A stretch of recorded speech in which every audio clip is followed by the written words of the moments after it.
believe in one God, the Father Almighty, maker of heaven and earth, and of all things visible and invisible, and in one Lord Jesus Christ, the Son of God, the only begotten of the Father before all worlds, light of light, very God of very God, begotten not made, of one essence with the Father, by whom all things were made, who for us men and for our salvation came down from heaven, and was incarnate of the Holy Spirit and the Virgin Mary, and was made man, and was crucified also for us under Pontius Pilate, and suffered and was buried. And on the third day he rose again, according to the Scriptures, and ascended into heaven, and sitteth at the right hand of the Father. And he shall come again with the glory to judge the living and the dead, whose kingdom shall have no end. And I believe in the Holy Spirit, the Lord and the giver of life, who proceeds from the Father, who with the Father and the Son together is worshipped and glorified, who is saved by the prophets. And I believe in one holy Catholic and Apostolic Church. I acknowledge one baptism for the remission of sins. I look for the resurrection of the dead and the life of the world to come. Amen. Pick up where we left off last time, and if you didn't bring your sheet, don't worry. I brought new ones. All right, print a new one. Save this one. That's great. The same, Father? It's the same. Yep, it's Okay. exactly the same. I just printed up a new one. Yes.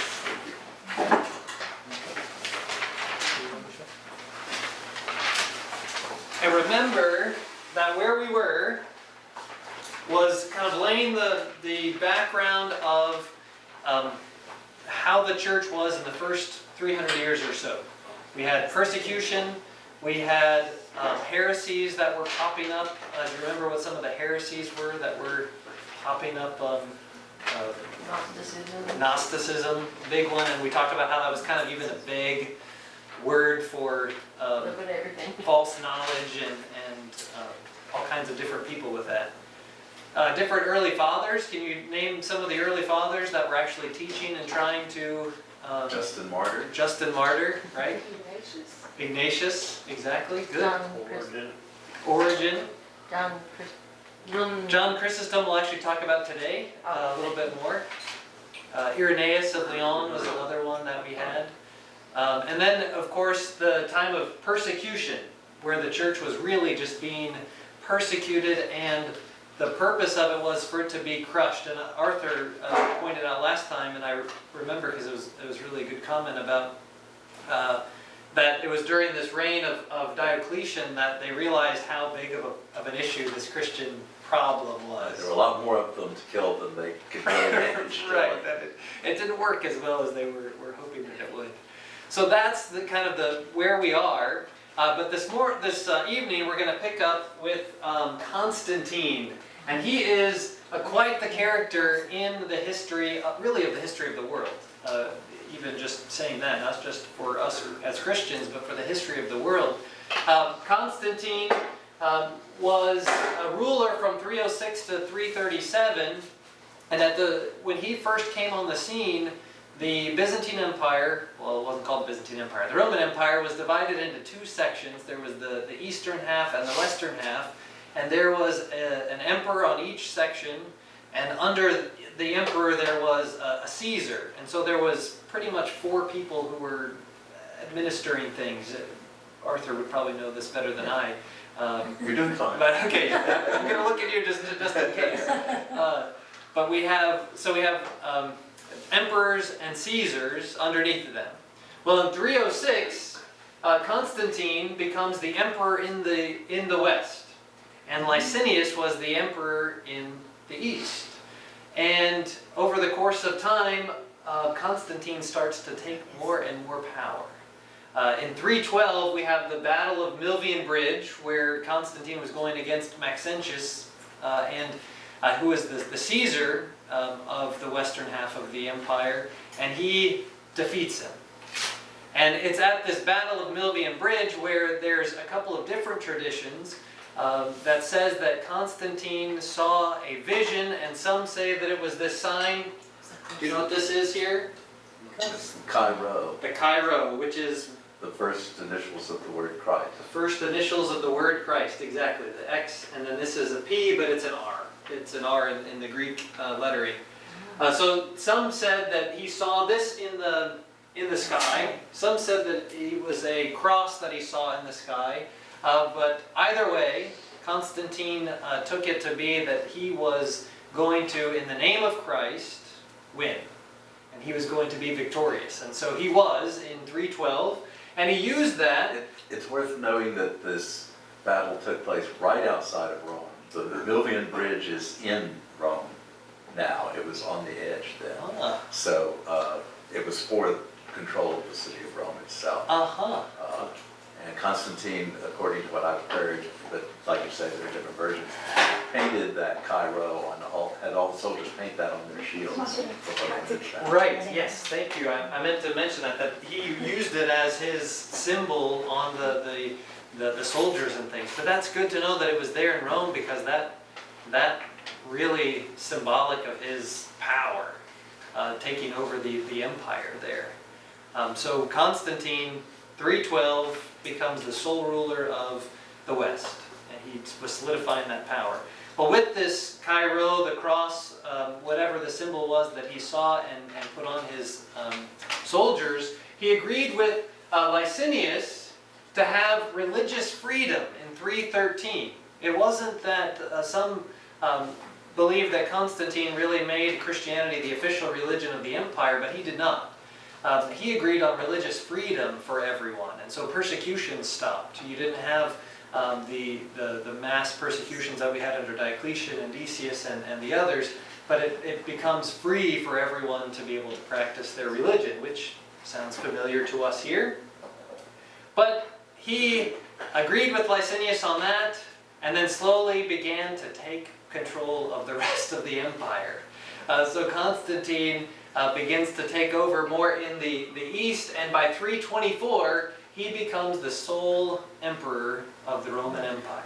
That's important though. During those years, because it looks like 11 years, when he and Licinius were struggling for power, Licinius had agreed with him at the Edict of Milan, but Licinius became a crusader against the Christians that Constantine was allowing to have free worship, and this pushed Constantine into ever closer alliance with the Christians. So when Constantine finally defeats Licinius, people are looking at this as a struggle between the Christians and the non-Christians. Excellent. I'm so glad that Arthur is here to provide a great historical background, because that is important, that Constantine and the Christians then are becoming more and more united, even though at this point Constantine is not himself a Christian. Right. But he does see that connection, and that's very important for the next thing, which is where the Council of Nicaea comes in.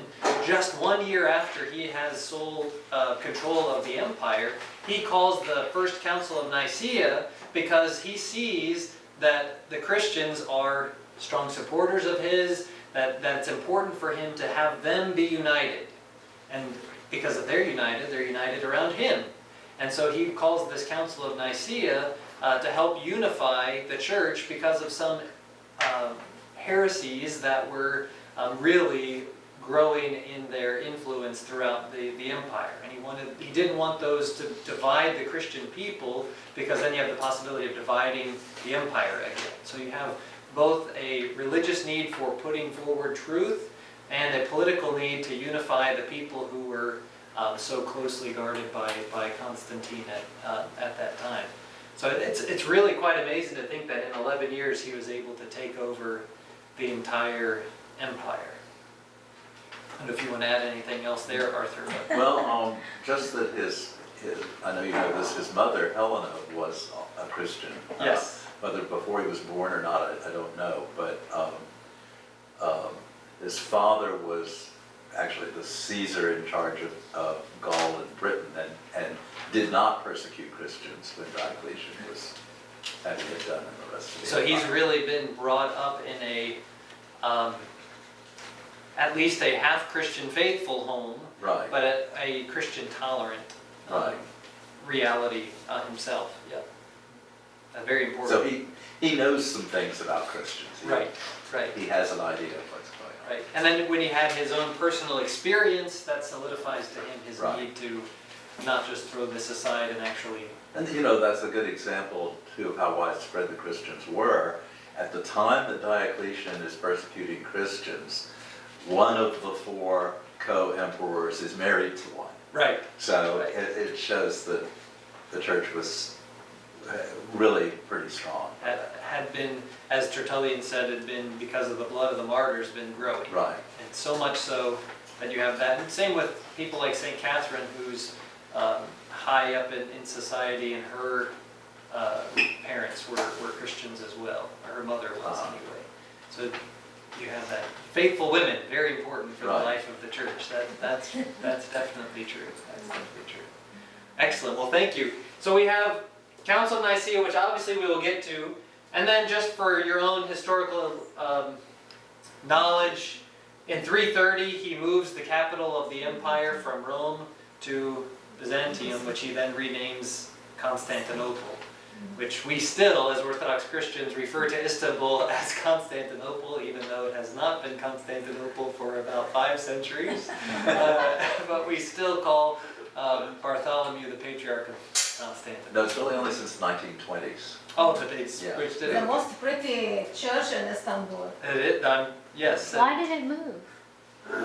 Oh, well, they moved the capital primarily to be closer to where the fighting was. The emperor, there were several reasons, but the emperor, they were fighting the Persians a lot, and they were fighting in the Balkans a lot, and the emperor needed to be nearer to those frontiers. Also, the wealth and population of the empire was overwhelmingly in the east. Right. Something like 2/3 of the wealth and population were in the east, so it made sense to, and it's a great location. Yeah, It's just a Istanbul is a great connection between Europe, Middle East, all. Exactly, trade That's why routes. it's Yes. all the religion try to make like their main over there, just because it's a connection between. Right, right, in a very strategic location as well. And today there are beautiful churches there. Hagia Sophia. Hagia Sophia. Hagia Sophia. You see it as a mosque now, but Right. but still you see a lot in Hagia Sophia, and many of the church who turn to a mosque, you can see it, and the guide who try to explain it will tell you everything from before Christianity It's until true. now. One of the blessings of the changing of Hagia Sophia to a mosque, which is hard to say, is that they covered the icons, but they didn't destroy them. And by covering them, and now that they've been uncovered for museum purposes, they're actually better preserved than they would have. And a lot of they have a lot of piece from saints and stuff. They already still in a glass, because you know if you're talking about real Islam, it's like they admit the Christianity, but these people who's like away from Islam, this is what they did all this trouble. And of course, that's the center of a flourishing empire at this point in time. The Byzantine Empire really takes off. But Constantine dies in 337 after he had moved everything to Constantinople. He dies in 337, and he was baptized on his deathbed. And as I mentioned last time, it's possible that he was actually baptized by an Arian, and we'll talk about what Arianism is here in a minute. And so it's kind of interesting that Constantine played such a major role in bringing Christianity to the forefront of people's minds throughout the empire, and he did a lot to ensure that Arianism did not flourish in the empire, and then yet he himself was potentially baptized on his deathbed by an Arian. And so let's look at what Arianism is then, looking behind. So that's the historical thing behind the Council of Nicaea, and now the theological part of what's going on behind the Council of Nicaea.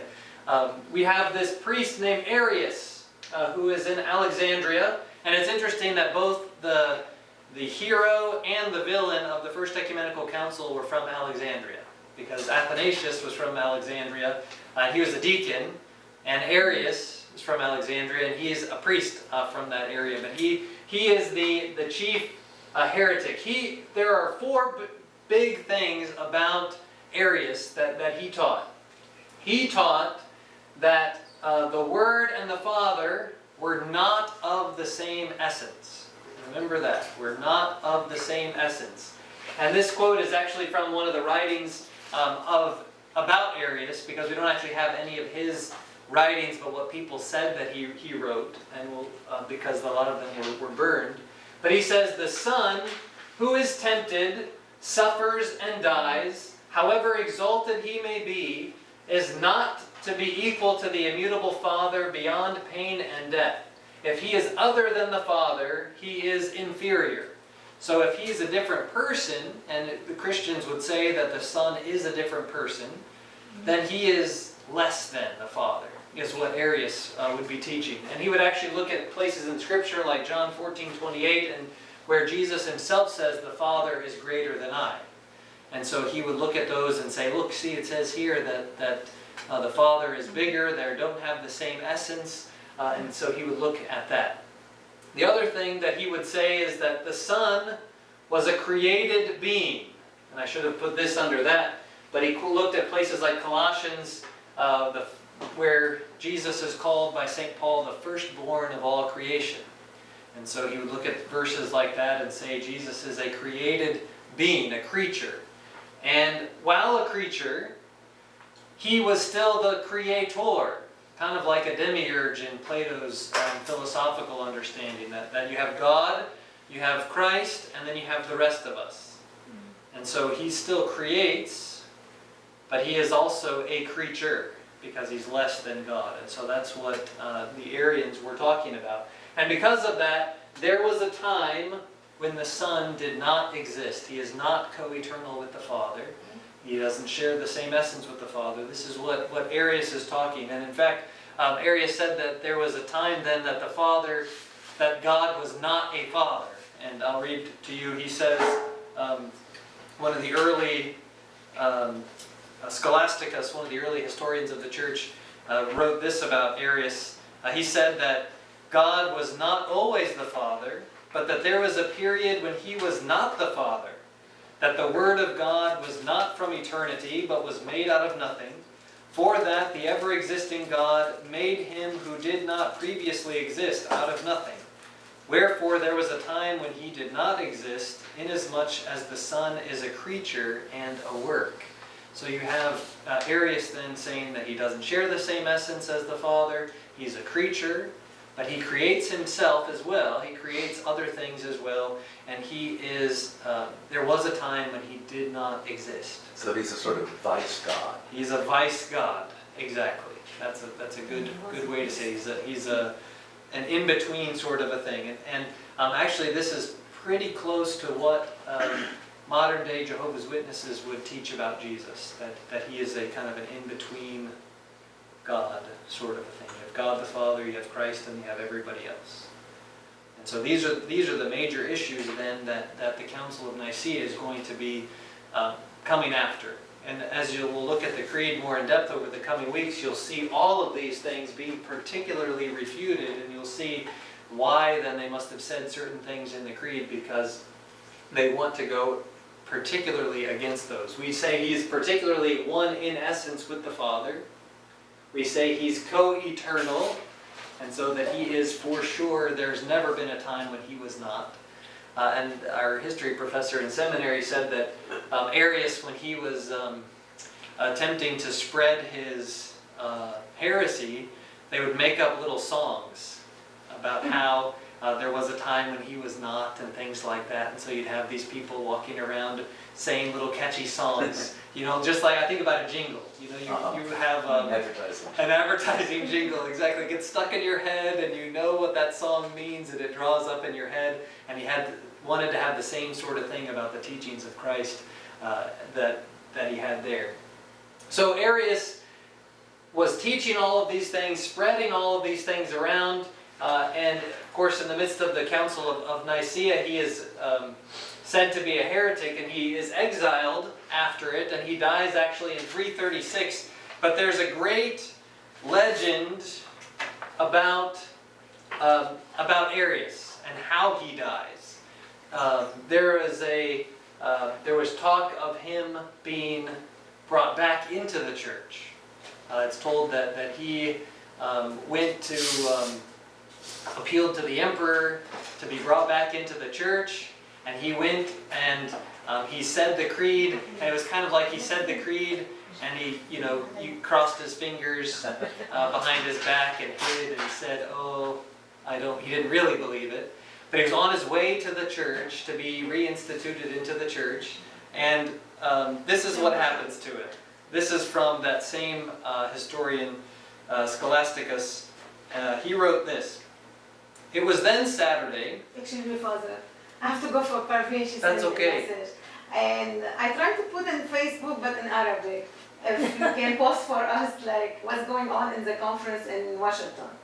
Oh yes, today is I really don't know. It's been from I only heard about the it 9th to the 12th, and what I know, the Patriot, he put like he announced to represent him here, and it's gonna be like a big one. And as they said, everybody try to watch. I try to see every day if he put something. I didn't see. Because I didn't know about it until yesterday. Yeah. There's a conference in Washington D.C. And with in Arabic, I said, the maybe religious the picture, leaders Father, of he the will Middle see it, East. he will remember, but I'm sorry, I should tell you, but it's been Yes. crazy in school. I know the patriarch, the Maronite patriarch is here in the United States, in Washington at these And meetings. everybody in Washington for 5 days. I didn't know about this, I'd like to. Yes, Oh, yeah. I didn't know about it until It's yesterday. what's going on in Middle East actually. With defense?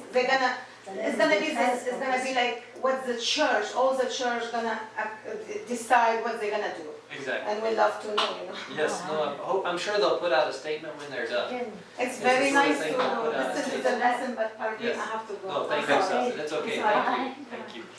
But so, what is this conference? It's, there's All defense for Christian in the Middle East or something all like the this. different, It's kind of an Iraqi.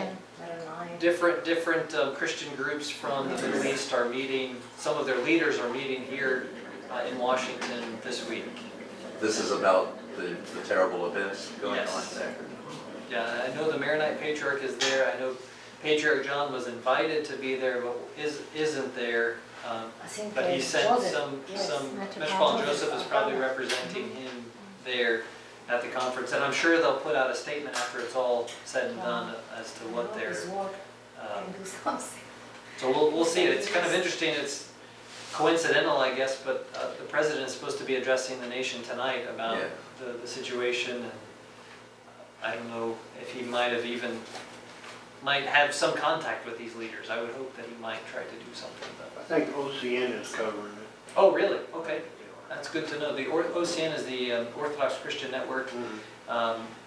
MyOCN.net, I believe, is their website. And they have videos and podcasts and They have things a like that. Facebook page where they've been posting updates on it. So That's good to know. Maybe I'll get to ours for that for tomorrow.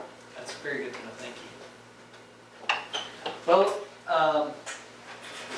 Arius, he was causing problems, I guess, like some of these folks here today. I mean, in our own day, I mean. So this is how Arius dies, and it's kind of graphic, so I'll warn you. Parental discretion is advised. It was then Saturday, and Arius was expecting to assemble with the church on the day following. So on Sunday, he was expecting to be there and to commune with the people. But divine retribution overtook his daring criminalities. For going out of the imperial palace, attended by a crowd of Eusebian partisans like guards, he paraded proudly through the midst of the city, attracting the notice of all the people. Now the Eusebian guards would have been people who were loyal to Eusebius, who's the bishop of Nicomedia at the time, and he was an Arian. And so they would be protecting him. He would send people to protect Arius. As Arius approached the place called Constantine's Forum, where the column of porphyry is erected, a terror arising from the remorse of conscience seized Arius, and with the terror a violent relaxation of the bowels. He therefore inquired whether there was a convenient place near, and being directed to the back of Constantine's Forum, he hastened there. So he had to go to the bathroom. He had to find a place to go. Soon after, a faintness came over him, and together with the evacuation, his bowels protruded, followed by a copious hemorrhage and the descent of the smaller intestines. Moreover, portions of his spleen and liver were brought off in the effusion of blood, so that he almost immediately died. And so his intestines and his... اقبلني اليوم شريكا لعشائك السر يا ابن الله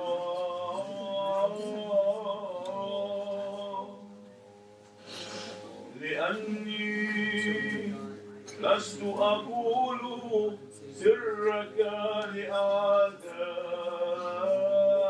لأعدائي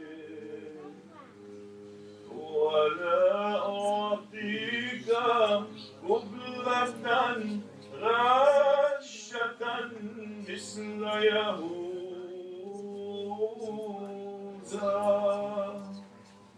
لكن كاللص أعترف لك